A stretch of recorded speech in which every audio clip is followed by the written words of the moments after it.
Naupangte Ni lom bom tak min shroi theng le tu lalpa kan pathian ming chu fakin om ro se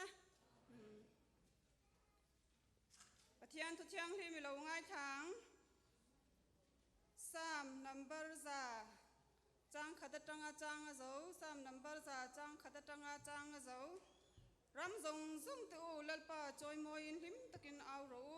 lom chungin lalpa rong bolulang hla chungin ama a local ro lalpa chu pathian ani ti she ro mi siam tu chu ama chu ania ama ta kan ni ami tele aram tlatna hmuna beram ho ti chu kan ni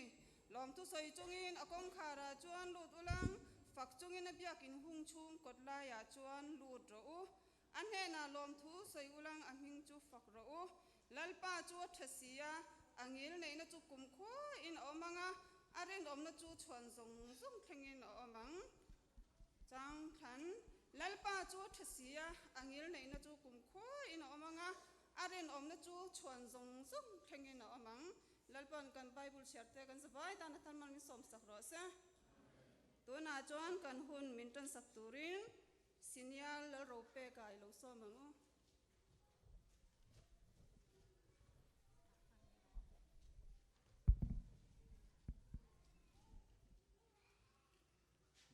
Bible thiang im share nai lo niang Mathaya bung som pakwa sang som pali Mathaya bung som pakwa chang som pali Iswa ero chuan no pangte te kan he na hangkal terula narsu waram chu het yang mi te ta anisia atia pathian kan Bible cha sa te kan za ta mam som sakro se kan hu te la hin pathian mai lo punang kan khongai nan le jan hai kan pa ba mi tuan tu khat ngai mi koi ba ka lo me bunate ibek bun thiang nim te mi phai khom lia thu te ngai sang la tu ra le I fakla te sang la tu ra te nang em cheng chili om puila buna chanbo nei zong zong te an chanbo te thata kan than theinan buna kan hun zong zong ikununga iswa khasamin kanun hla ne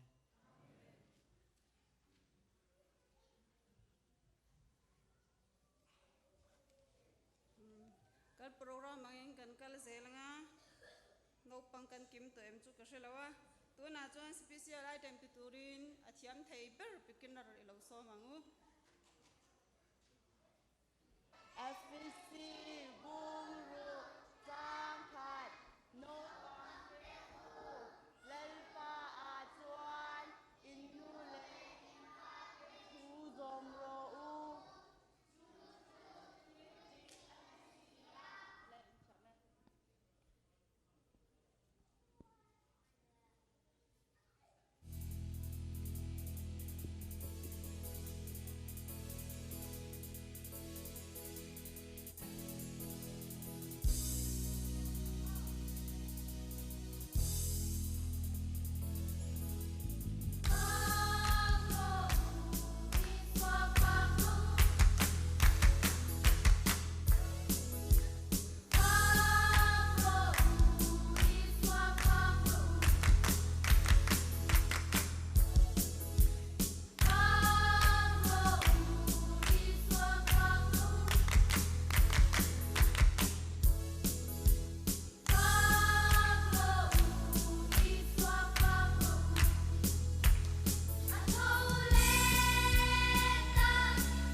tu na chuan mi pui kan sa vai dingin ha kan lo sa ve tonga khovel sum tin reng le lung lu ti kha ko than la bu pui mi kha kan sanga chu mi chungin junior department in thil pek min han thom sakanga min han sak turin nola lal rot lui kan som don nya tu na kan sa vai dingin lai lo sangu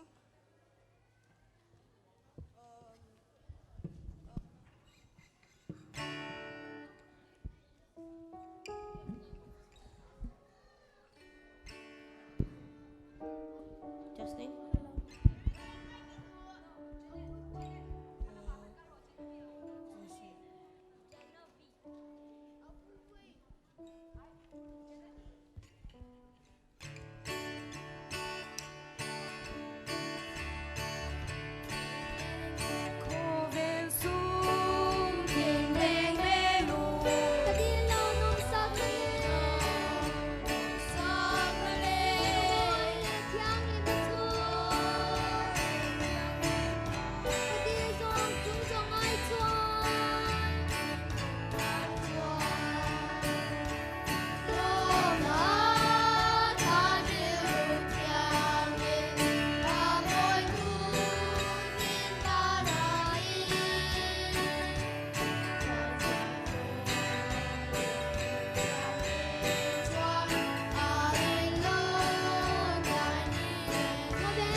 thil pe te la pathian ma kan ko na o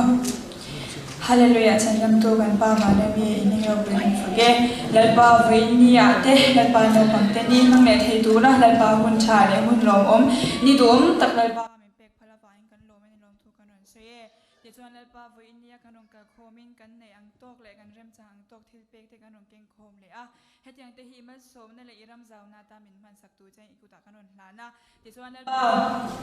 ape tu te zom zong po ale tam takana ngina mal soma he kan tholo hi na ngina lal pa min ti thiang him sak tu che in ikut pharo pe ana ni kan on tong cha ye amen ole tuna chuan special item in nei sakle turin primary department lo som lengu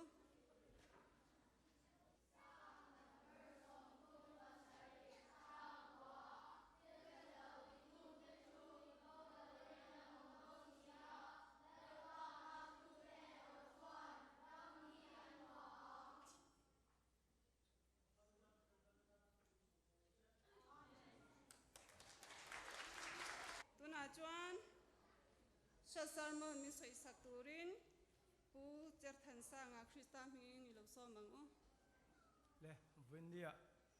naupangte ni mang thei tura kun tha min petu kan pathian a ming pakedam ro se le min thuma han soi vela naupangte ni kan man dan tur chung chang ziatir tu te na meeting na kan nei khanin chanvo nei tu tur te kan han ruat khanin keima kalau ngam ve da na chuanin chairman hi chu ka ngam ve ka tia chairman in khom khoi tua min ruat chuan hi chu ka tinga min ka ria ka tia keima chuanin ha ka ril ruak lo da ve ni ma sela ti khanin chanvo nei tu tur te kan han siam chho zela kan ruat chho zela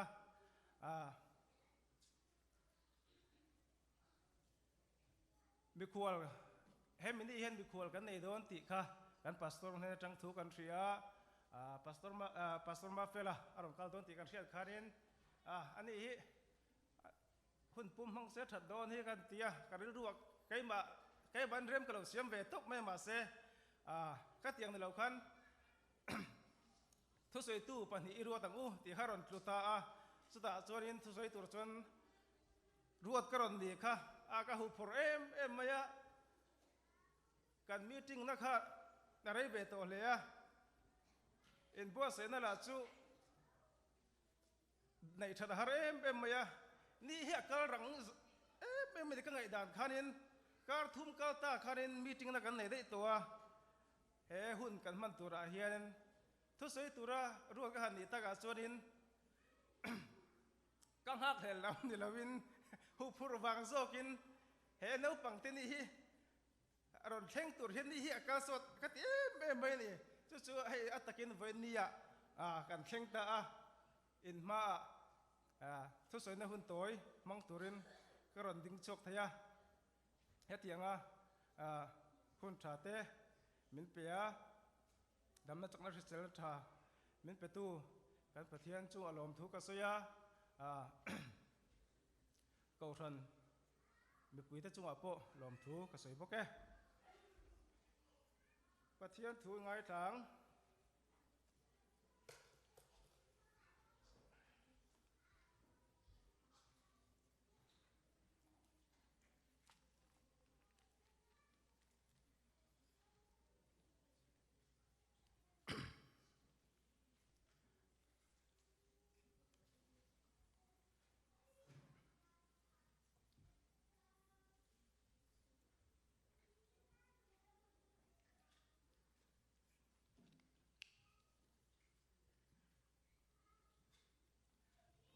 Exodus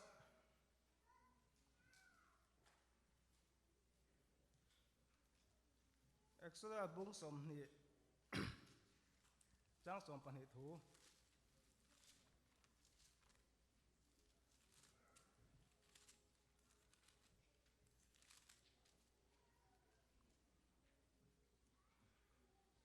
Exodus bung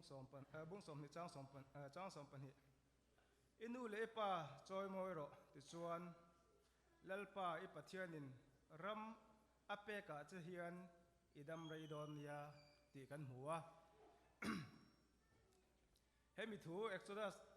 bung som pan hi bung som ni chang som pan hi thu ron ti chiang tu FCI bung ruk chang ni chang thuma kan hmu le ni no pang teu lalpa chuan inu le pa te choi no pang te chuan no pang ten nu lalpa kan nu le pa te choi moya kan ti tur ni zia thu pek ma saber te alo ni boka chu tiang nu le pa te no pang te na kan choi moi chuanin dam reina leya dam reina mal som na kan mu tur thu FCI bungruk chang ni chang thuma hian aron ti chiang vele ni chu enge chuta chu mi karon soyom zia chu Bible a hianin no pangte poimo na hi tam tak kan mu thei ni chung te chu tlem ron soi lang ila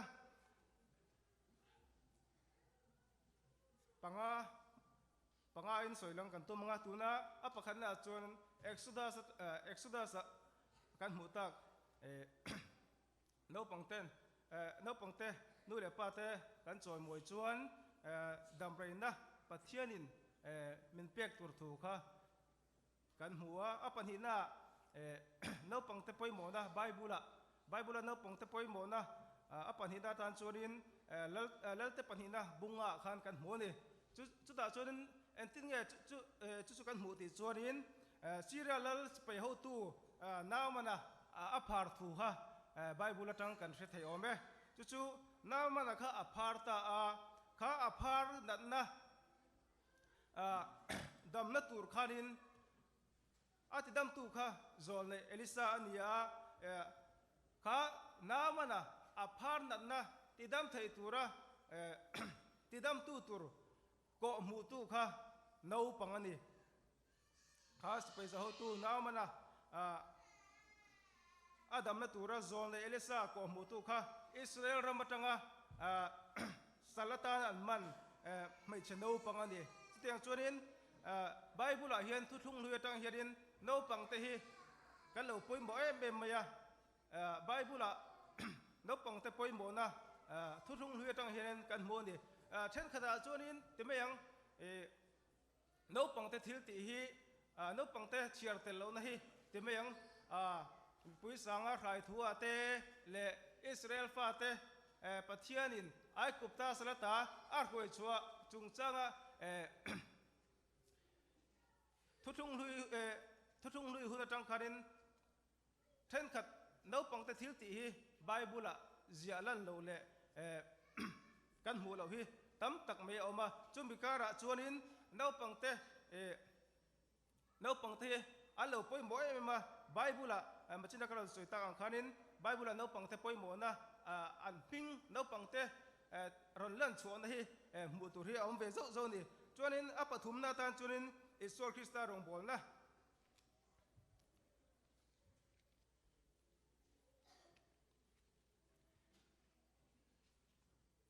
Isua ekovela ronga bol khan damlo te tidamin mithi te kai thowa chutia damlo te tidama mithi te kai tho zinga khanin mithi pathuma kai tho zinga khanin no pang pakhat atel le thlat mai ni chu tunge kan ti chuan zaira fanu mai cheno pang kum som pani mi khani lal isuan kha damlo mithi akai tho chung changa khanin juda te ngai dan le ansa ko thila chorin isu thil ti kha dan kal thlat mai ni ne ma sele isuin kha juda te dan kha ngai poi mo lowa kha no pang kai tho kha no pang ne na isu na thil tha ati tur kha isu na ngai poi mo zo ka chu angai poimo zo ka no pang kha ti dam kha juda te dana thil kal klat ni masala iso chon dan a in naupang te hena athil thati kha angai poi mozo ka kha naupang po kha juda te dan kalin ati damani chuanin mi pui sanga rai chung changa te po khan nisala iso mi pui sanga a rai khanin khang mi pui sanga a rai na man ruaron king tu kha mi pa naupang bok ani naupang te bible a hena lo poi mo em ni kha mi pa naupang khanin changper pangale sanghapani kha aron paita kami mang khanin mi pui sanga I tur kha isuan ati pungta a khatiang mi pui ten ai tur an tlak chamlaya isuan man ruata na man kha naupang an nitlat mai ni chutiang zel chuanin isua Jerusalem temple alu khan timeng kha naupang ten manilo ka po kan ti to khamo tum kaw ni khat tinge kan ti kha tum kaw na kan kinga bek in chua kan luta kan aw rol thup an romi kan aw rol thup hosna kan ti tro kha khatianga isua choi moi tu lo fak tu te po kha naupang te po kan ni chutiang churin bible a hianin naupang te an poi mo na tam tak kan mu thai ni thuthung lui huna tanga thuthung thara isor Krista rongbol na te isor Krista rongbol na lo faka lo choi moi tu ta kha naupang ten ni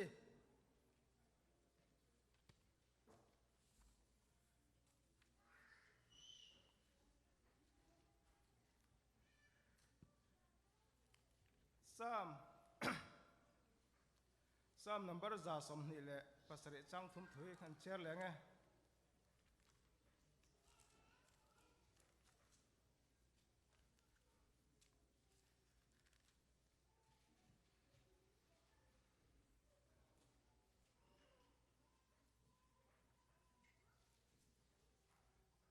Psalm number za som ni pasari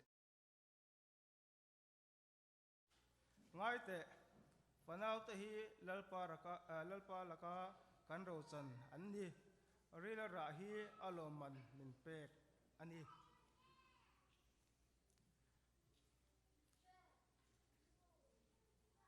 pathian hena kan ro chan kan panau te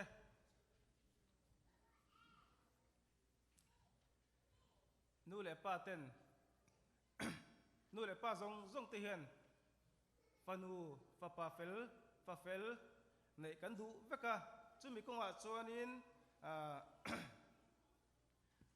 nop nu le pa te hianin mo phurna sang tak me kan naya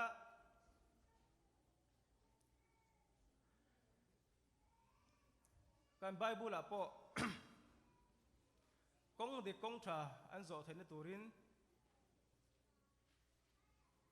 chu nu le pa te mo phura kan nei chu Deuteronomy bungruk chang sre thua chiang takin lo soi ni thanga baro do be chu antinge kan hu ti chon Deuteronomy bungruk chang sre kan cher chonin in fact thane mai takin in zir ti ranga in omlai te in thulai te kong in kalai te in mulai te in thohuna te in zir tir chin turani ti thu kan mo ni hei hi pathian ni na Israel fate ne na chu thu a pe kan ni lawa voina ke ni Christian nu le pa te voin tun huna he bek in chungaron kala pathian choi meteron kal nu le pa te hi kan tel venit hi atharin i thong u kan fa te zir tir tha peturin pathianin nu le pa te thu min pe a chu wangin kan fa te kan kai hoi na konga nu le pa te fa te kong di kong tha zo thai tur chuan nu le pa te kan poi mo ma sa nu le pa te hi in en chiang u kan fa te kong di kong tha kan zo thai tur hian kan fa ten kan che zia kan mi zia hi an en ton na sa em maya chu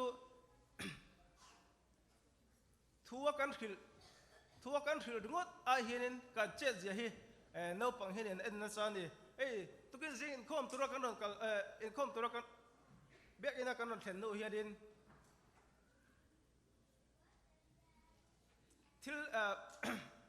thil pakhat hi ka ke hian kan han thai zo maya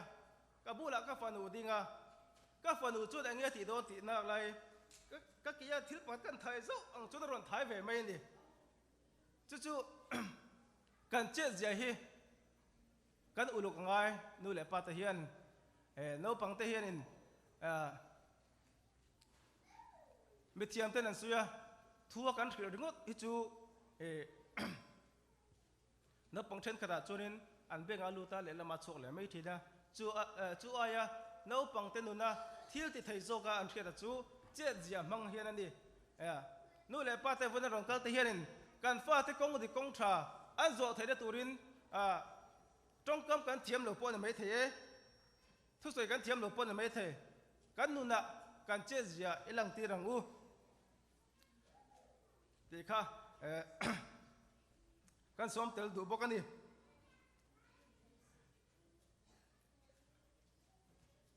china Deuteronomy bung ruk chang seria khanin eng bange pathianin khatia Israel fate nu le fate hena al fate zirtir tura ati chan kan ti chuanin ai kupta salata pathianin kong khram chang la kata a khoi chona kha khreng sela an thinlunga an tu le fate ron kau chau zel ten pathian kai hruina pathian ampuina an chan zia kha ria se adua chu ta chonin pathian chu kan thinlung zong kan ru zong kan chakna zong ha ringa pathian chu mangai turin zirtir thin turin pathian hianin adua chu bangin nu le pa zong vena ran kal zong te pathian kan faten pathian chu thinlung zong a ru zong chakna zong a ring turin kan fate zirtir turin pathianin nu le pa zong te thumin pe ni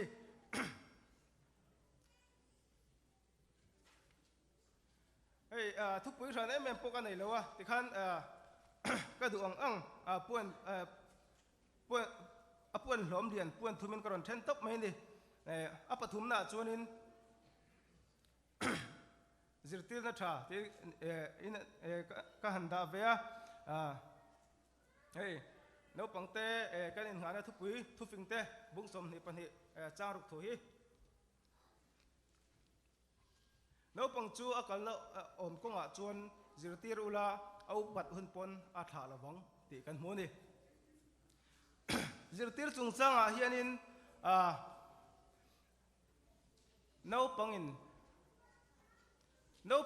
naupang zirnam ha saber ka ti meng chu naupang zirna in ma saber chu kan chen ne in chung kwa hi ti la solwang chuanin naupang te zirtir tu ma saber chu tu te nge en ni ti chuan nu le pa te hen ni ti la solwang en tin nge kan ti chuanin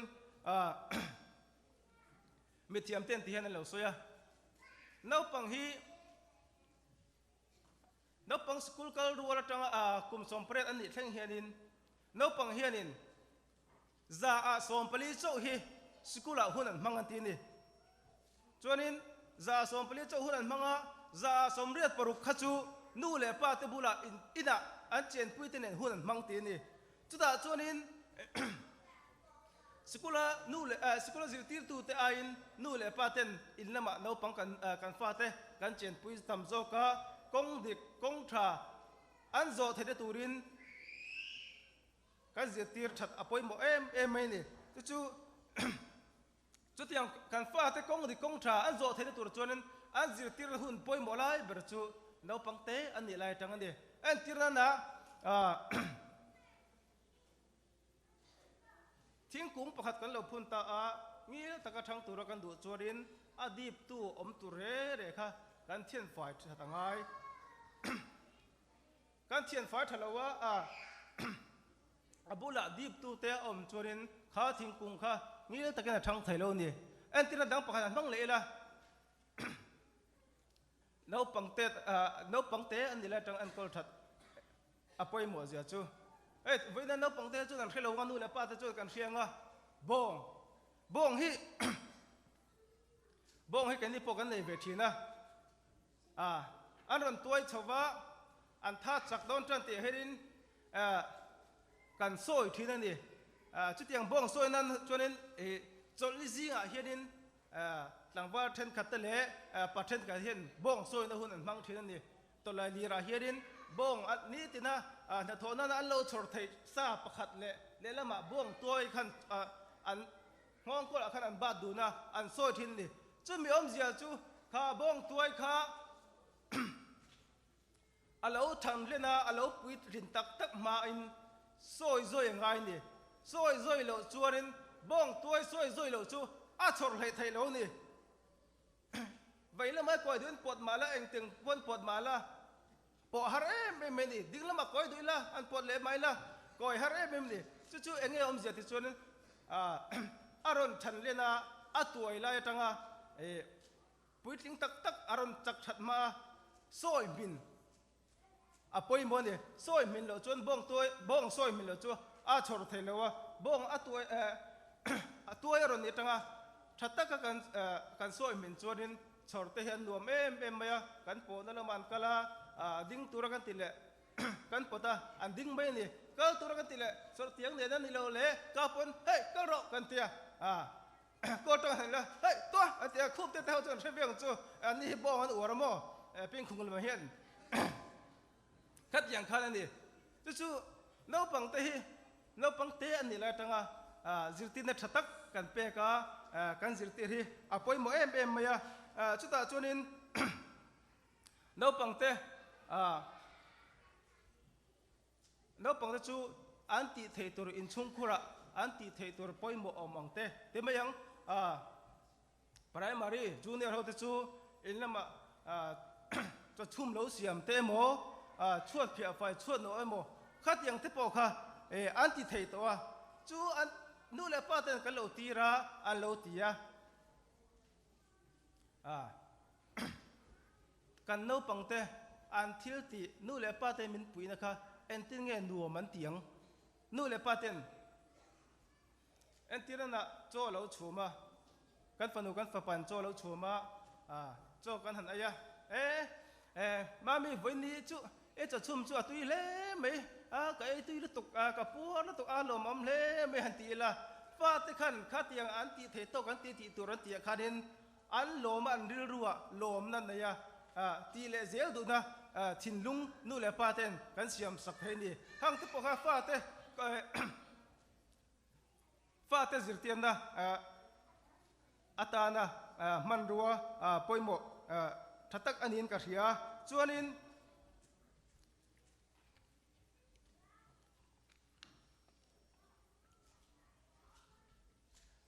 ตรงคำที่พอฮีกันอุลุกไปหมดนู่นแหละป้าเต้นกันฟ้าเต้ที่อันเราติดสวลปลอันนี้พอยินตรงคำอุลุกของตรงคำกันอุลุกเราชวนน้าปังเตริรัวน้าปังเตที่เราติดสวลปลปน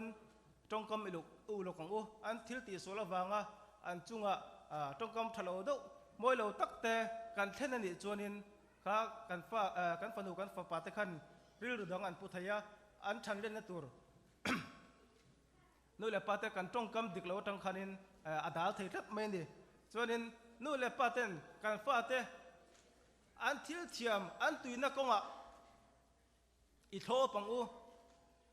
อิสวยปุยชีดังกันฟ้าเตสกุลกัลกันในเท่ากันฟ้าเตสกุลันกัลนาเตอันสกุลอันฮิมม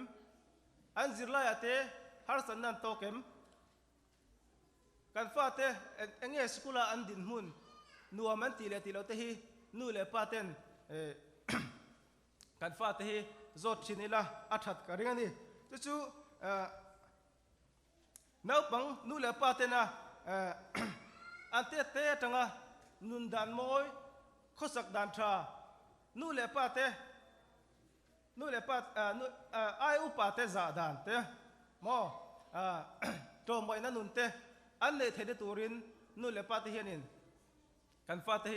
ina thatakin thu hrilela zirtirna inei thinang u ti kha kain chanon duwa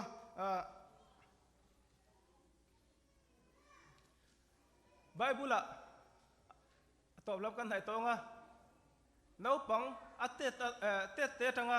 zitina tha dong lo tling tak mai kan hmuwa chu tu nge ani ti kan ti chuanin Timothy ani mo Timothy kha naupang te ani lai tang khanin kan pathian thua kan hmu danin apa in now sen ani tang apa na boral chana anu inikile api loi si te enkol sailian ania chu pa nei lo masla api kha pathiana lom na le hlim na tak nei tu api kha loi si ania chu api loi sin pathiana lom na nun thatak me pian thana thatak anei kha afanu uniki hena ate te tanga tua uniki po chu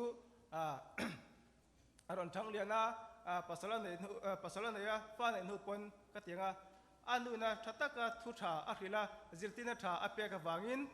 uniki pokha mi thatak men ya chitiang chun nu thatak le pi thatak ten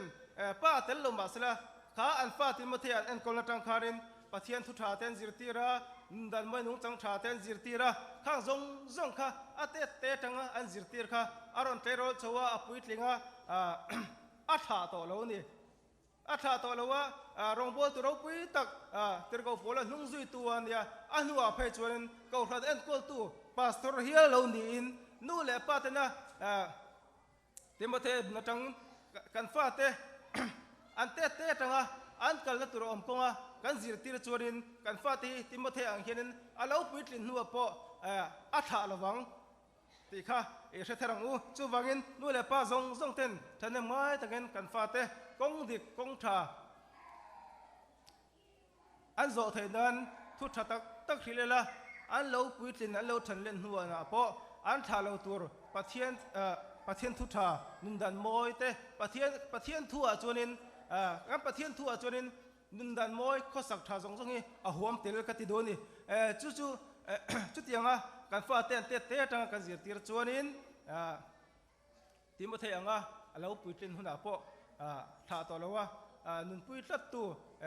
fatha fanutha fapatha kan nei thau thainan lalpan kan za tan mal min som sak ro se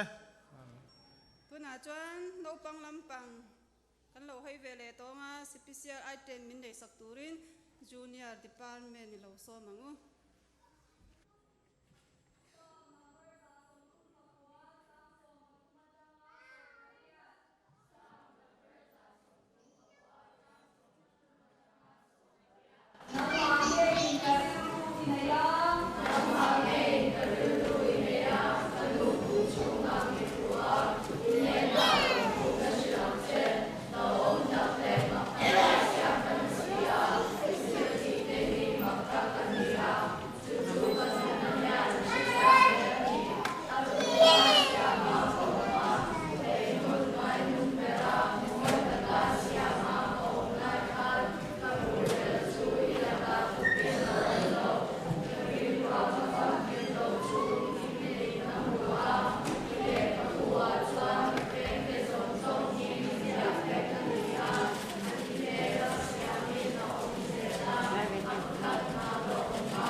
special item min nei sak turin intermediate Christa min kan lo soma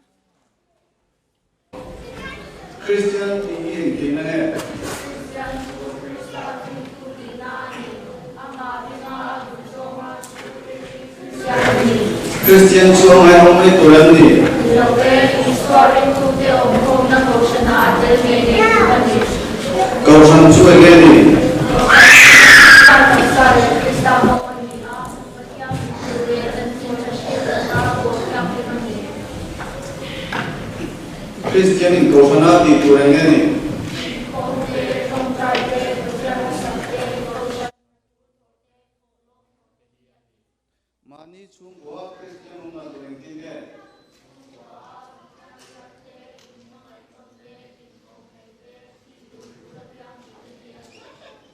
Jina muna Christian na turan ti ne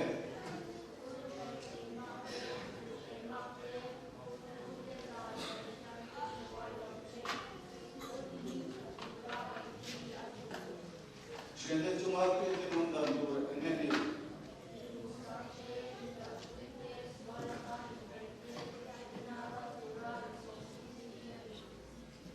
Kudus veteran penpun sungsolosa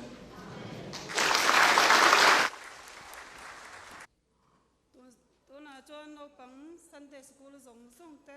ta na tongtai na min nei sak turin Reverend David Edrican so manga chuan naupang zong zong le Sunday school zir tir tu zong zong te min tongtai sak lai kan savai kan lo ding don nya na savai lo ding angu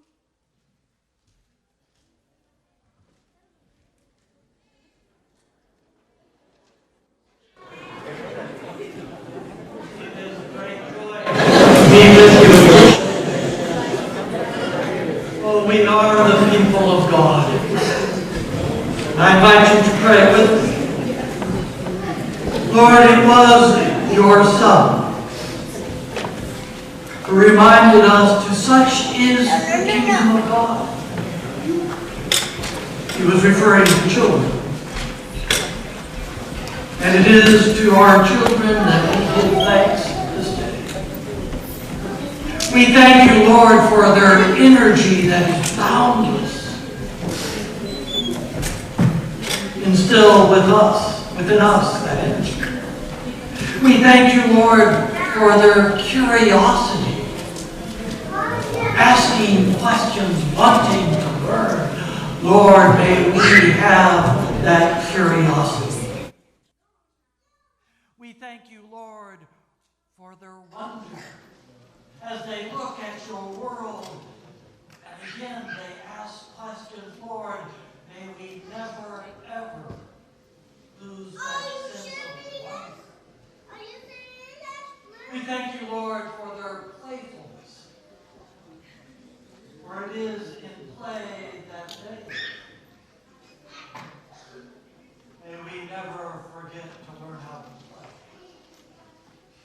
Lord, we thank you for their imagination. May that same kind of creativity dwell within us. For such is the kingdom of God. We thank you, Lord, for our children, for what we can teach them and for what they can teach us. And we always, always learn. Lord, we thank you for all your wondrous gifts. And on this day, we thank you for our children and our youth, for all that you have blessed them with, and for how they have blessed us. We pray in Christ's name. Amen.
để tập thiên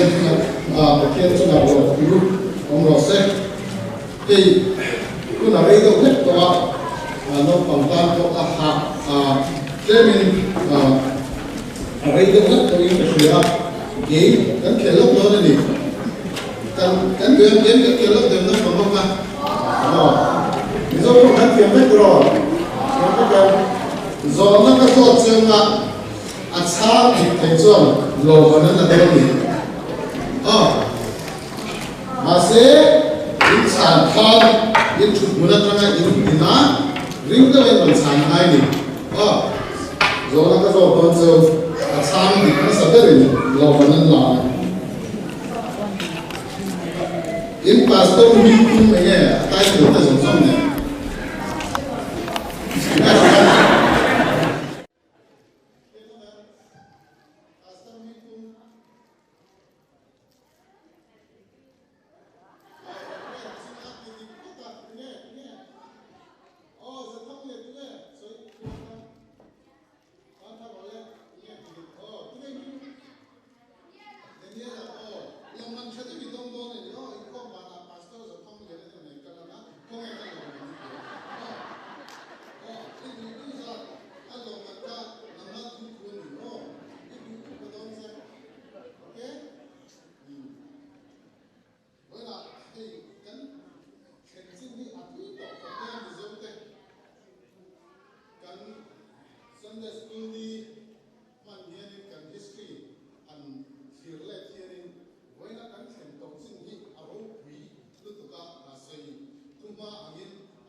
anh ấy tụi làm phát triển tụi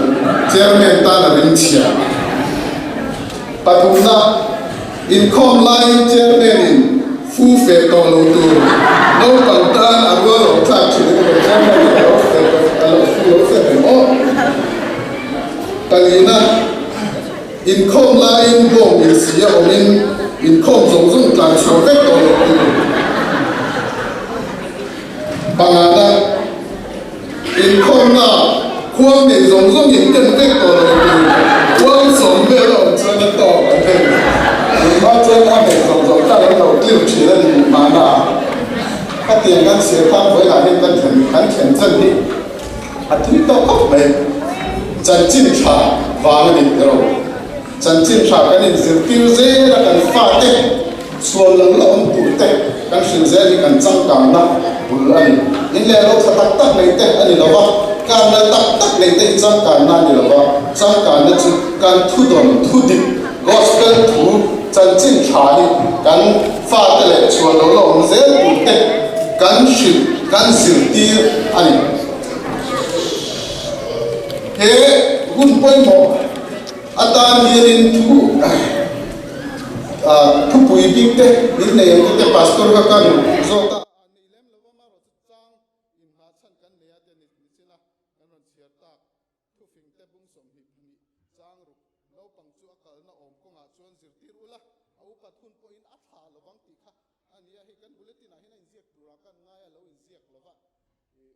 mu mai lo wa ma se no pang hawan han dim khan an t-shirt nu hang ka buta atir ka chon pastor hian min bunga mani o ka ti dewa khatiang lam pang zong khan kan ron thang ve deuh bok sia ka mu ta mai lo awang khanin kan kan panic attack deuh laka voina hian thu than dang chang in hna na dang a oma mani o ka ti ta ama ro chu kha kha lo nia lom ome ei hi thu chang koi mo em toi si thu si dik pok si ania ka tiam thu ka hi zo ma harani tu sei ta kham soi tu te hi chu ei te koi koi lai ni chu lo som ni ka a long chi na ama ro chu thu toi te dik tu si hi chu som ni a em le ani chu ma chon bai hai toi te in ei thu ka soi re chu ka flight ka miss dona chu ma chon soi re ka tu ra hanin da tai la helaya zirtir ani hi MCI ka du ani no pang chu akal na om ko ma chon zirtir ula o ka tu moi a tha la wang a pi chu a thuru ka chu no pang te zirtir ani hi alam che ye mai helaya zirtir ani hi ka han bi chen da wa ke poi mo te on lang chu ka chu ke thu ma ni ni a kan bai ba he ke thu ma zirtir a he rai khonok a ti hi mun da ma he alam tam vok lo ni ke tiam hi am ye la na he thu mal man na hi mun nga ve la chu oma kan bai ba la hianin pakhata pe chuanin chang mun chang khata voi ni alanga chronicles pani na bung sari changa a khanin solomonan temple an han lua a thil pek thil a hlan ti khami hlan ti tong ka makha helaya zirtir ti tong kam nen hian a in angani hlan ti chu zirtir ti chu hlan ti na ani chu tiang bokin heta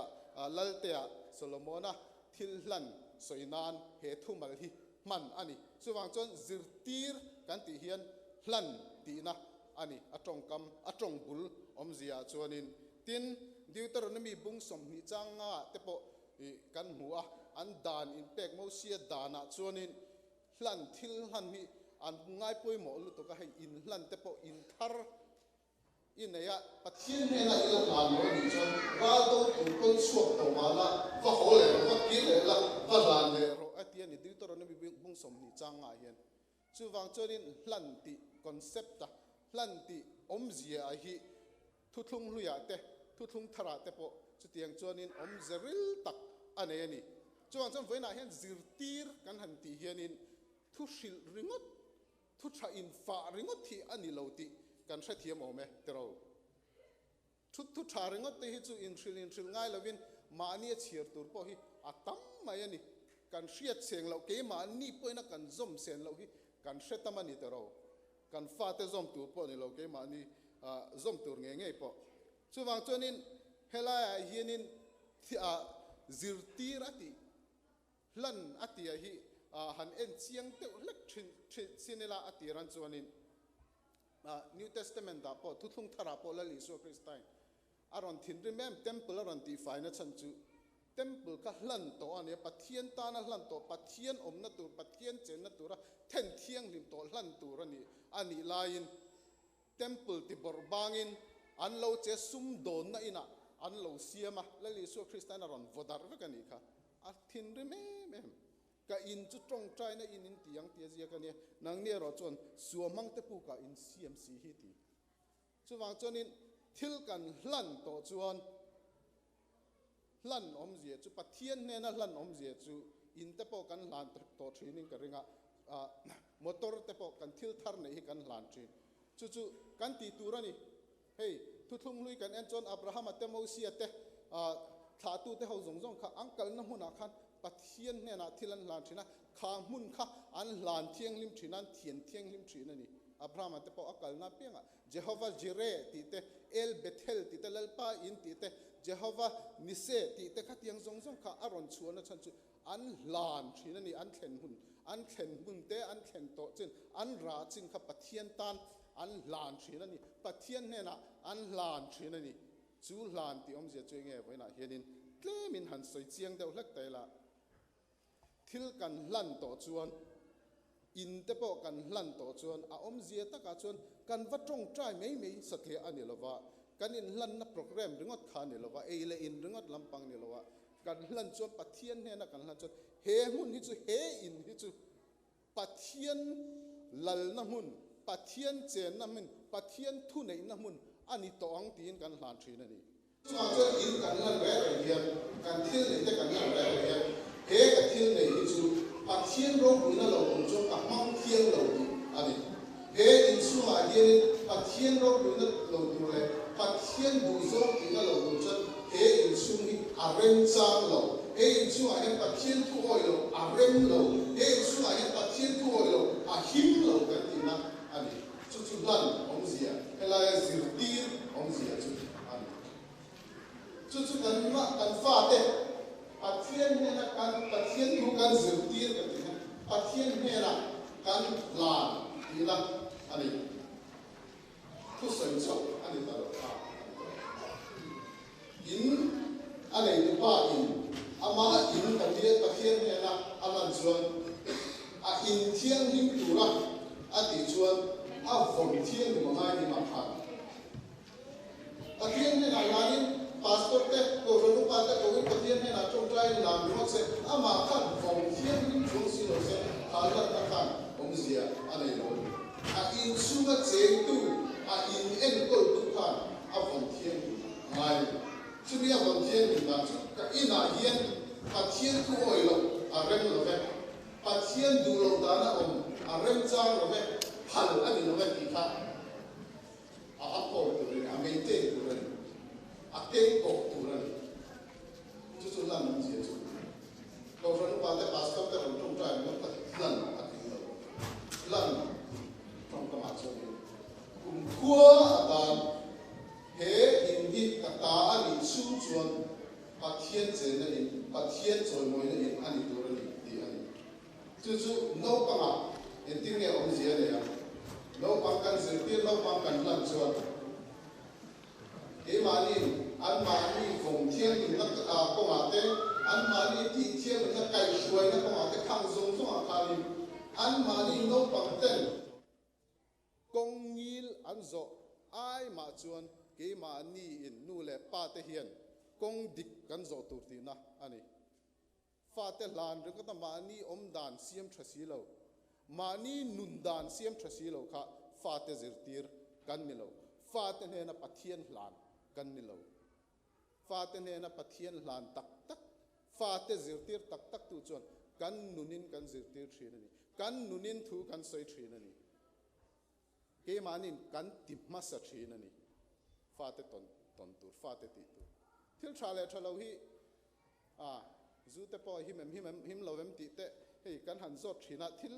question mark om to hi chuan zona om to hi chuan ye thai thai zona om to hi chuan in a thabo pu ni ka he thil thai hi chu a thai thai ti va ko ma lo kan a thai ti kan shet siam thin ni a hiat mei thin ni thil thai wa ro hi cha ni se ka chi ho ti chu zona om thin ni thil thai ye thai lo di hiat chien na be chu kan fa ten ron ti ve ta se kan fa ten tu na ka thil ti lai tu na ka chin lai ron ti ve ta se ka kong hi ron zo ve ta se a tha ka ti an ti atang ka du ni ti in te na ni ta se be na kan thil ti ta ki kan ti lo ka re ron du le fa te re voina thil ti ren cha kan le thil ti okay kan le tham ta ki a ren cha min kan du ro kan fa te ron ti ta thil cha le thil cha ro ti la tin tôi thấy cái sợi để đâu mà đi trên là tăng cường cần tiêu thụ đủ mà sản phẩm của sợi đó trong cả thì là gì thì tôi một cái gì pha thì ví dụ chuẩn thì cần ví dụ cái chuẩn cho đi cần pha thì chúng ta ăn chăn đâu ăn phân đâu cần thì cái chuyện như là pha thì phạt thì ví dụ zia the more of ăn thì cái gì sao mà cho đi cần thấu thả ngay pha thì phạt ăn hủ chuẩn ăn như lâu chút chút có phạt mỗi thì mỗi cái chút mình đang tay cái gì mà đi ăn cái gì cũng được nhưng mà rồi chứ pha cái ăn khủng chuan phật là cái gì chuan ăn mà đi xia ta có phật về mấy thứ vì cái gì là gì biết cái pha chứ pha chứ phần đối chứ à phải là nhiều ăn thì con nghĩa thì về hệ tụ rồi cái chuyện lốc hàng ngồi tên càng không chịu nặng càng phát cái tăng khắc khắc ăn chả đâu cái ăn mà đi ăn sét rồi ăn thiếu sét đấy đâu có cái càng siêu lốc để là về ăn thiếu sét bên cái ăn sét đấy ăn hùng cái mà ngay cái chuyện reinforcement cái ăn còn đi khát ăn còn đi đẹp chuyện na cái chuyện ăn còn chìm đẹp chuyện na càng thiếu sét đấy ăn ta cái ăn musi rồi cho nên cái ông gì ông đâu đi ta ăn bên cái phật giáo đấy màเราจะคุ้นชากันสิละกันหนุ่ยนะกันเอ็นที่บอกชวนกันชิมนั่นอันนี้ขาดชาฟาเตกันนั่นเกมานี่กันนี่หลังเตัวอันนี้เกมานี่หนุ่มกันหลังทีนะอันนี้เกมานี่หนุ่มกันฟงทีนะอันนี้ช่วงชวนฟาเตกันเสียเดียวสุดที่กันเสียเดียวจนอันเล่นบุญแค่ไปอัดฟาเราฟงแล้วที่ไปเลยที่โปรเมสสุดที่มันที่นั่นปฏิบัติส่วนtill lagi sacrifice in take na ani tatni till lagi to Solomon apa atil ne ahana la davi na sabuela apani na ung samu kali cha samu kali eng ma in se so bil la pa atil ne na hawra til la te ka la top no mo mi na hawra til la to ka ape kuran ron pe a dura la la davi da amma na pe chap ke ma in se so lo ni atil ne na ma ka lan no cái mà costของเราเนี่ยcái mà incense ของเราเนี่ยแต่เทียนเนี่ยนะที่เด็กกับเด็กเราเนี่ยนะอันนี้ช่วงช่วงกันนกของกันฟ้าเต็มกันเสียงตีระกันหนากับเทียนเนี่ยนะกันหนาเนี่ยช่วงนี้กัน incense ของเราเนี่ยนู่นแหละไปซุ่มแหละไปหรือว่าตอนนี้เราซุ่มแหละไปหรือว่าแต่ incense ของเรา incense ของเราเองกันช่วงกันริ้วรูเต็มกันหุ่นเต็มกันถิ่นนุ่งเต็ม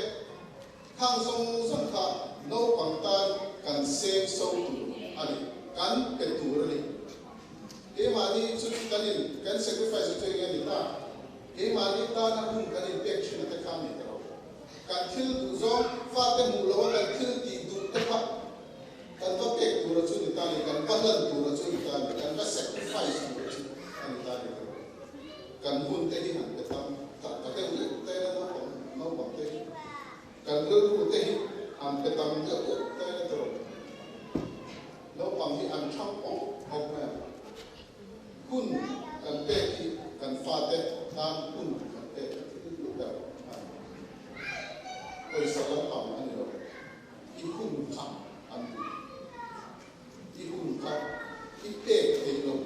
หน้าตาละที่ด่าตู้เขาเหมือนส่งผักกับอี sacrifice อีด่าทำง่ายช่วงช่วงนี้ที่ดีเรานำอะไรฟาดกันเสร็จตอนช่วงที่ดีเราเก่งอะไรที่ดีเราเก่งอะไรช่วงนี้เดี๋ยวมาช่วงที่ดีอะไรก็ได้ดีนำอะไรก็ได้ example ประกันการเรื่องว่าการเวกันสุดละการฟาดที่อะไรAmerican culture ผมสีMizo culture เนี่ยนะผมก็ดูดิกันเทรนที่นั่นอาชา Mizo culture เนี่ยที่กันมาว่า Mizo ตรงเตะกันจะเป็นว่า Mizo ตรงลุ่มหัวเตะกันเตะกันตัวนั้นเตะอาชาที่ Mizo ตรงที่กันฟาดที่นั่นเทียมเงี้ยอันนั้นเทียมเราที่คนนั้นที่น่าจะเทียมอยู่เลย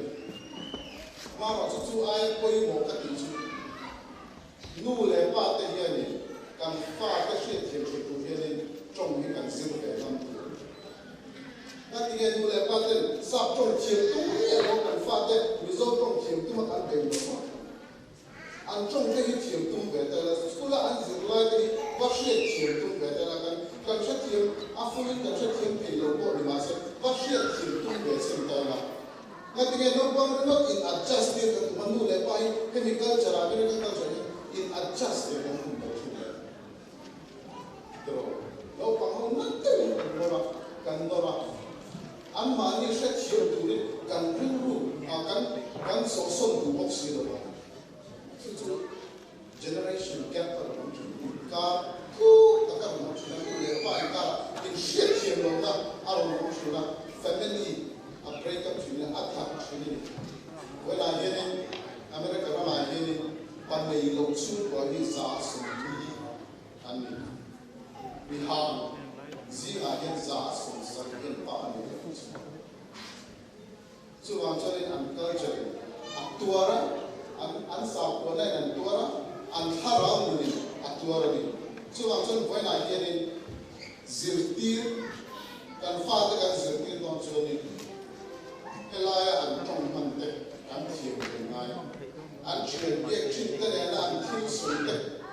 kan hriat thiam te ngai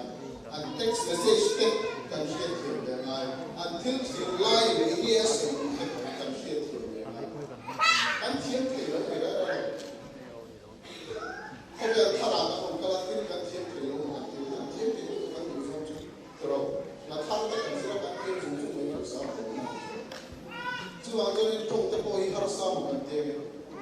kan thiam te kan hriat thiam an dik thapa va tong ma mas kha thiam to ke tu chonin kan zir te chuwang chuan fa te zir te le fa te kan ya ke ni mani te na kan thil kan ta kham ve hi a ho angai chu tien da kham kan le tam to le kan fa te tham tham fa te ni ne an ni sam sa ni sa ri na chang thum na ngai te fa na te le pa na ka kan ro chan ni ri la ra hi a lo kan ni ro bai ni na ro a ti chu kan fa na te ki ro na ka với đại nhiên kan ro ne chu wa ra ma kan la ku te chu kan fa ma ka chu kan chong te chu kan in le lo kan chong te lo kan chong te lo kan na tra te van ra ma kan chong te lo van ra ma kan chong te kan ro ne te chu lo pang te kan fa na te ring tu cha ring tu gen ka thiên mong zui tu kan sim chu van ra ma te ro chu kan chong te ani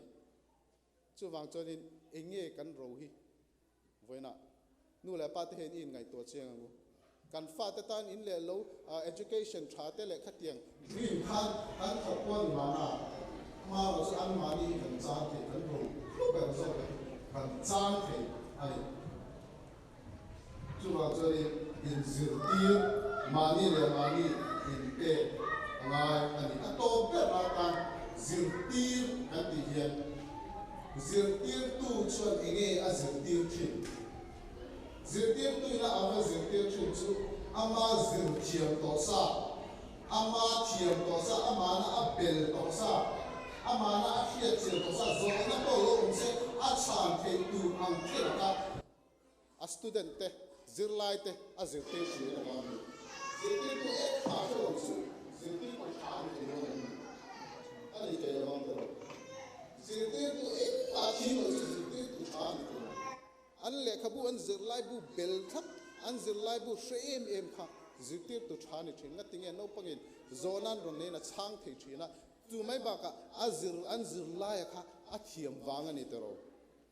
chuwang chon nu le paten zirtir hetlai hen zirtir atia hen thu fing te hen engpo ti na ani lawa no pang chu akal na om ko nga chuan te chu pathian thu ti na ni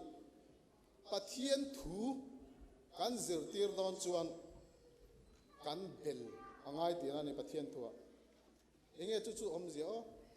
bible school kan kalve ka ngai mi degree kan nei ve ka ngai mi chu tiang lam pang chu ni lo pathian thu hi kan zirtir don ni so kan fa te pathian thu kan chom lian don ani a pathian thu kan fa don ani chuan e manin pathian tu hi kan tem ve phot angai ti na ni e mani kan graduate ve phot ti angai ti na ni e manin kan zir ve phot anga kan seng lu ve phot angai ti na ni e manin pathian tu hi om zia chon hei thu soya te po ani tho adang lam khop me hetlai bible la tanga lak chua hetia in pek ngot in far ngot hi chu alo ni nom khop me thu nei thin lo ni e ma pon ka pathian tu soina ka experience ve thin hei a tho dan thatar mi na an ngai thak that le mi na an don son that ka fa te poina an don son that dana ka hriat ve ka mu ve dan chu he pathian thu hi ka chiar he ta ka la lu ta ka pet suak le thin ani e mang ka hra thiam phota ka nuna om zia ka nei tir phota ka nuna meaning ka nei tir phota ka nun ka khoi tir phota chu mi nuwa chonin a khoi dan te ka experience to nuwa min ka nuna thu nei dan te ka experience na ka hriat fel ve to na ka ka fa te ka zir tir ven ka nuai zir lai te ka zir tir ven ani lo chon heta tranga heta ka tir ngot kha chon in omzia anei thin lo vani chu wang chon kan zir tir don chon kan fa te kan zir tir don chon kan ke mani na kan tem phata hi kan zir tir tur ke mani na kan seng lu phata ke mani na kan experience ve to ke mani na kan test ve to hi kan shil tur ani khatianga kan ti chon fa te hianin an ngai tha em tin in fa te po kan hre thiam bokang heti hian han ti chin te la bible thu chiar khum ringot lovin kan zom phak lo kan zom thei lo te nena a vohrep lovin ka tianga zil haw vak lo khan hetiang hian han ti don ta ila example a boya hetiang hi chu itor ang I hre omna I din hun ang hi chu kalau kal tlang ve to sin hetiang a hi kalau tur ve to sin min hetiang ang a hre omna hianin min ti hre om ve to sin amaro chu pathian thu helai hi ka chiara hei hian ti hian min puye han ti taila tro chu tiang son han ti chin teng kan fa te kai hoi chin teng pathian thu kan chiara kan lak lo ke mania kan apply a ke mania om zia nei chin kha han fa chinam kha tur kan nei lo chon la lu zel taila tro kan zir tir tur kha zir zel phot taila ke mani chu tianga kan ti chonin bible na so yang hian kan fa te hian pathian thu dik zia pathian thu that zia in na tlak zia hi an theigin lowang an nuna an lo tem ve to wangi kan tem na te kan lo kal tlang to te an hu atang khanin khang zong atang khanin an ril ruale an thin lunga an nget to lu to ka han tu sual ve bor ma se pathian an theigin lowang he kong laka hianin an koi thei lowang ti bible ina amin promise ni when I hear in Chanhem Ngai Wanga on Sir Bible in Zia Wanging on Sing Amani Chuzu can deep hot in when I hear in can fat he can zan lavang can row the he can loud lavang row pakatso can nature can fat and Ivan Rama can lag with and Chuzu rowling and can fat row again when I can treat them row again can hun can row and the again can hun the can tin lung can real root the can pay in my touching tin atop per na tan thil poi mo te me an soi lan zak ka du when I hear in fasual nei ta po kan lo om mai the tro fasual kan ter no ta om thadu lo then khata chuan in pastor fa te then khat ka ria chu a then ron fel te em ma ro chu then zungol vei tak ten om ve ta zirtir na anu le pa kha thumun an ni tho bok se an zirtir na donte an zirtir na mute an thil tem zong kha a in ang vek bok sia amaro chu rongbol tu fa te apo pakhat aron thatsu ka pakhat asol ve thei tlak mai ni tro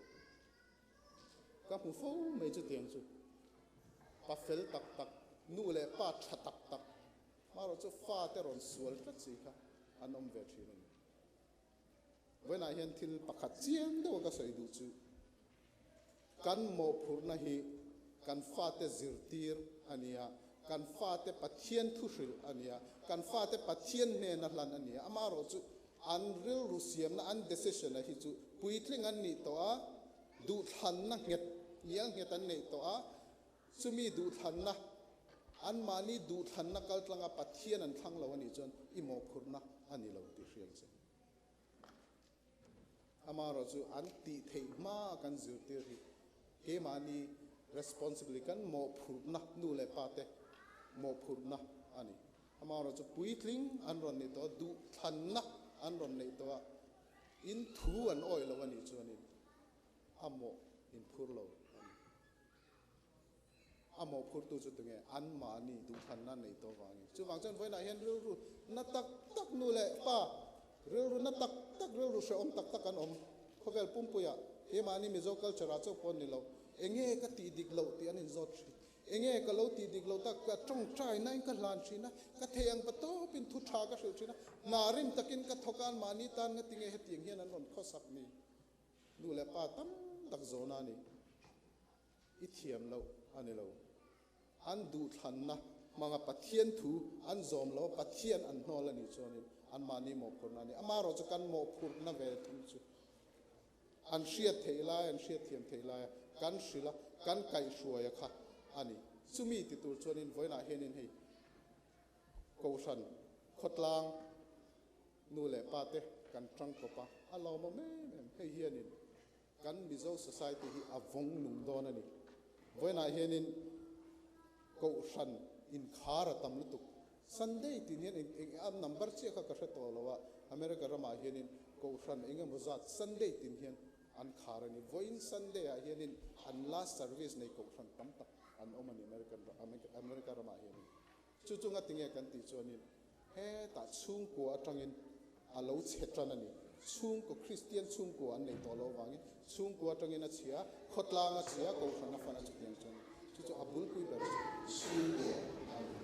min orte long khai sare na te so min orte long khai ching in tu la pastor in na chu in na ma saber chu ko san na khai wa nang ma family su ko ki bera ko chu in pui fanau te hian kan no pui fanau te khan lak ka fa te khan lak te ren ron boka bera mo khan lak te ko ka en china amaro chu thu pui mo tak min zirte kan beram te chu kan fanau te kha an ni ma saber pastor ato chu kan mo phur na ma saber ani kan no pangte chu ai ro dang chu ai ngai poi mo dang voina hian kan nei mi chonin kan pen sualang kan ti sualang pathian na thu kan soi tak te kan zata mal min son sa thau ro se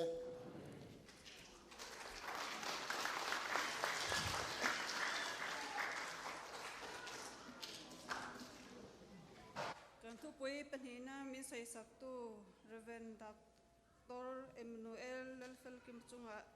kan loma lalpana le tam takin mal som chero se tuna chuan kan zawai dingin hna kan lo savele to ngai mi puite han number zanga somthum pakwa kan zawai dingin lo sangu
Kita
mà sai voin Naupangte Ni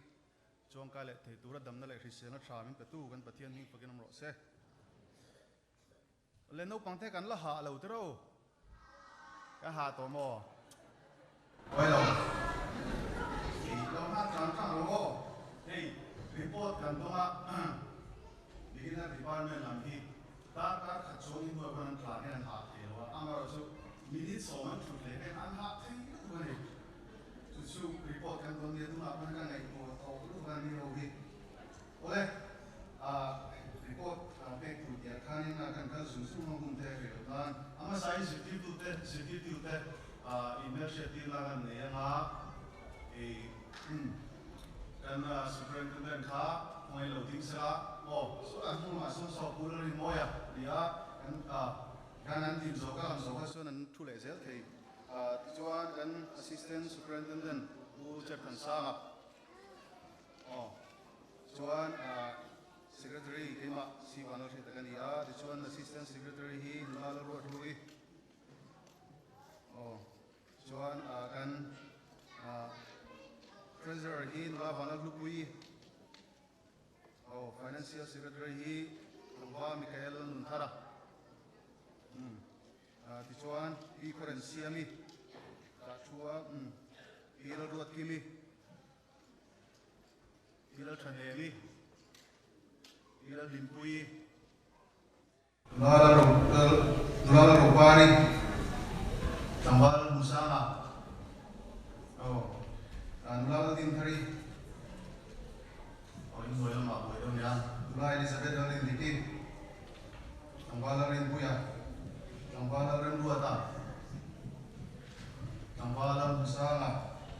ko tambala musanga katina tambala chon kima tambala lusaka tambala Mizo sang lela kham ho te khan ni ha mi som ti ani ha akan han din ti chan chu in lo she lo kal ta rin ka ti ni kha in noi la ma kwan kham ho te khanin kan ko than le khotlang kan malam hun soi tu te kan thiam na zong kan fin na zong te sor khomin hangin in noi la ma konin Naupangte kan zir tir ve thina li ti kha kan han soi dua ti chuanin khan sin a khanin I sek pui mai rong bol te ho te du sakate la te ho te khan ding ko ha zir tir tu singa khan kha in long mai tua mai thian fa te in noi la ma konin thian kan thon khla mai sia u thian lo thak mai lo mo te in lo ti mai thama ro chu eng ho hi I sina kan soi ho te kha abi takin an trong te hin na bigina pe chuanin ne ti ho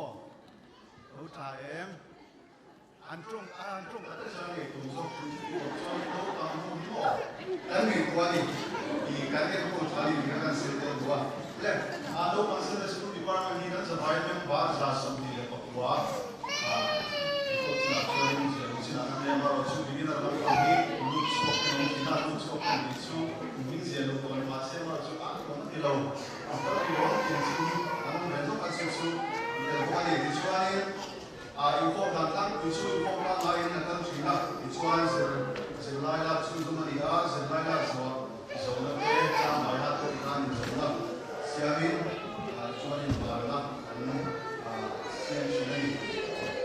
ichuan kan mu su na ni kan ti te kan mu su I ko chuan na Naupangte ko ton na le ko na mo ro ko ben so te an hi na di in big boy kan ne chuan Naupangte kan chong le kan hang nun siam som nun se te na ti na kan le chu pa school la o zir na kan ne ko ka chuan thiam ko le na le so ka zir ti na kan ne kan I zir ti te na di in chan nam na di tu mai camping ne ko ko ri chuan tu ka ni ya la ya pe ti ku chu ma he ne ko so na ne ho sa na pa ni na ko chu pakin ro se in le ku chu ma ko so na kan ne ko ri ichuan Naupangte School Department te rong bon la kan ne ga chu dam lo member te si la dam lo no in thung trai la ane kan ne te chuan kan ne la khanin I akan na pa kan te china ichuanin member te jinga pi te se tu te ati san zom ku yu le nam le pa te bo ro no in ka ra na kan te ga chu ka ri ichuan น Uni chunga kan hala ante ikan musui kan so le nga ni de gi luna ku dan ni chuan kan non su kan su kha so kan lunga aluna on parta kan siam dara ti chuan de gi chunga bone ni la chairman na kun on sia poni ko sen du ko ta mai za thara ni hoga ti chuan beginner department ni an kum re na ni telin ni te kan ti chu san nei ting da ko hian chu ha chu na pen jari ku chen hi som tu chuan nei ka nei ko ani chuan ku achen chu ku ta hen voi ka ko ron chu me mo ron mu no mu ku me mo kan ti china be kin chu ko la be kin chu ma ko ni ha bi parda kan sa ma chu sia harin I benar mo ta sianin I karin na na ku fin da kun bu som di ka ni chalo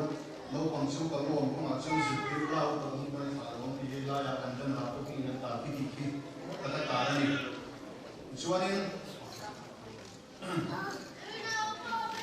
tuna pala be ne kan ni ya an chair ben do ka le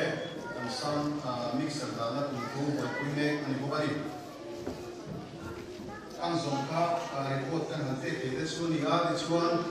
I nu le pa te kan share kan lo na ki na ko le ma de ko kan post te thong tu ra ngai la Again, remember the Journal Concerned School Department life for exam. Now, le dona December ni so wa choni voi punna ko san tui dana lo ne kamin choni voi punna December ni so wa hian exam kan ne ko ne ko exam lo ma ko ta siam ni dona chu le paten te chuin in lama kan fa te lo su ti ronia kan ko se o kan so kha kan tuan te report kan te chu ni a chu pi ka ma chu ti pa kan so le chu hei zil tu so ni cho kan mai do ya ko sacrament ki te cha mai kan ni a kan sacrament pi ha pe to ko ya o I kan ni a ni em do chu kan ni ta lo wa chu kan han se tel ve zo do ni le lo ve an so chu se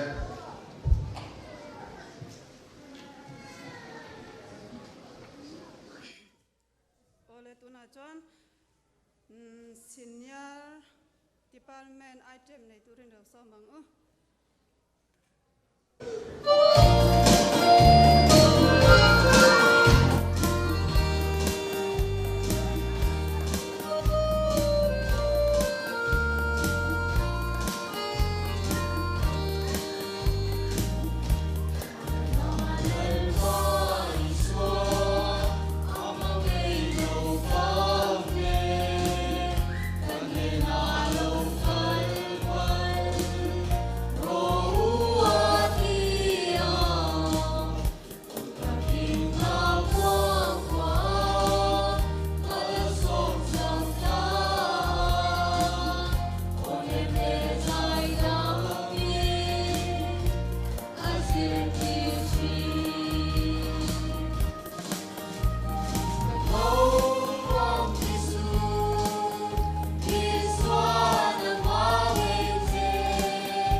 ole voinia naupangte ni min throi thlenga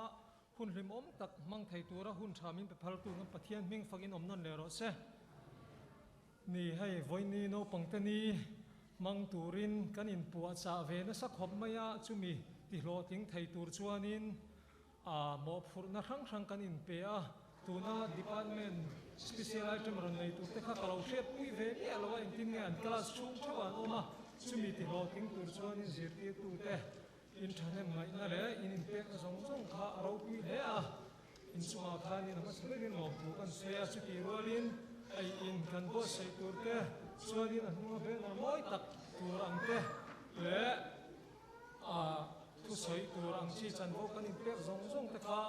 hemini min ti ro tin sak the wangin in za chunga khan lo thu kan sei bo ka chuan ai in tur khan nu hau ku ta kan da chung te po chu anin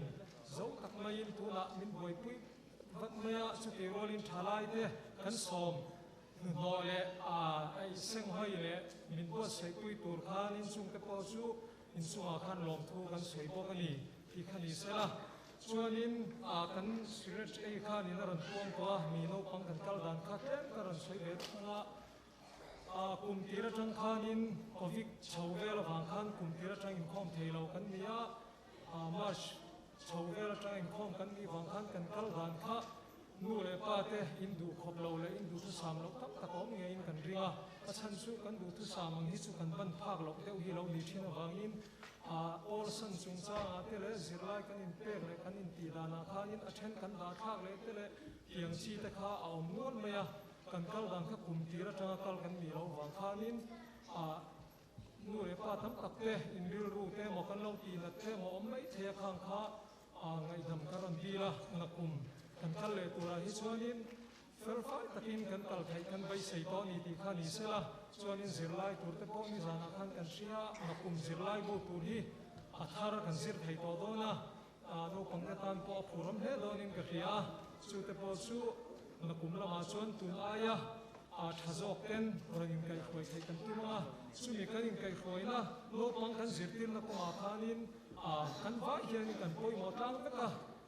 an kal na tur kong kan ko mu na tura step an ra chau tur zong zong kha a khoi tu te le zirtir tu te kha an poi mo per chuang la nu le pa ten an ra tur kong tina an step zel tura kan pa theu hi kan poi mo tang veka a berom theilo step an hoi ber kha lo om lo sela aron lon chona turam lo achung ber om lo ta sela asam beran khan theina tur kha an ra tur khom lo chumi ya chon kan pa theu kha no pangte kan kai khoina tur ko a hianin kan mo phurna theu kan pa thi apoi mo lo bi kan om lo asam ber kha apoi mo ber lo a hiam ber kha a hiam ber ni vai apoi mo lo ber chong lo an poi mo dai nang thewa khami a step ki man ron ra chau che khanin kan khoi tum na no pangchu akal mo ko a chon zirtir ula o padnu poina thalom tira kan moto hi kan len suwa theina turin kan pa theu kan poi mo tang he kan ti kha nu le pa te zirtir tu te le phoi te zong zong te chunga chuanin kan mo phurna theu kha hen theu kan tum zel don ti kha ni sela chuanin ko than pui chunga te po lom tu kan sei du po ka hei no pangten kan mongole kan du zong zong kan hi lang le kan then zong zong te min ngai to puin kan than turin kong in ki ma min ko mo wangin lom tu kan sei po ka chuanin lom thu soi hi soi kim lo ola kan soi kim lo zong zong te le heng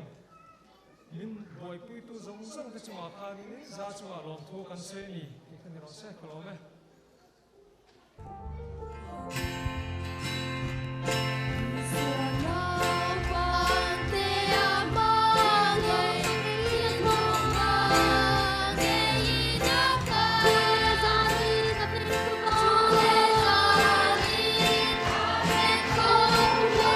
cho kênh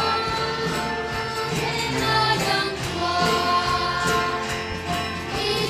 Mì Gõ để không bỏ lỡ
นโฮเต้วันนี้คุณสินเชียจากมันเชื่อมสักกันลมไม่เนี่ยนะลมทูกันคือละเซ่วันนี้กันเทลตีส่งที่ไปรบปีกวนสวนันเราดีสละนักกินกันฟาตะเกียนเป็นเซลตัวระกงทาเลกงดิกโกงตัวตานนั่งมันเป็นสองสักเซ่ส่วนตุนหุ่นกันโปรแกรมกันพันโซเฮนอินคอมบานะลัลพาอินด้วยเอลินเต้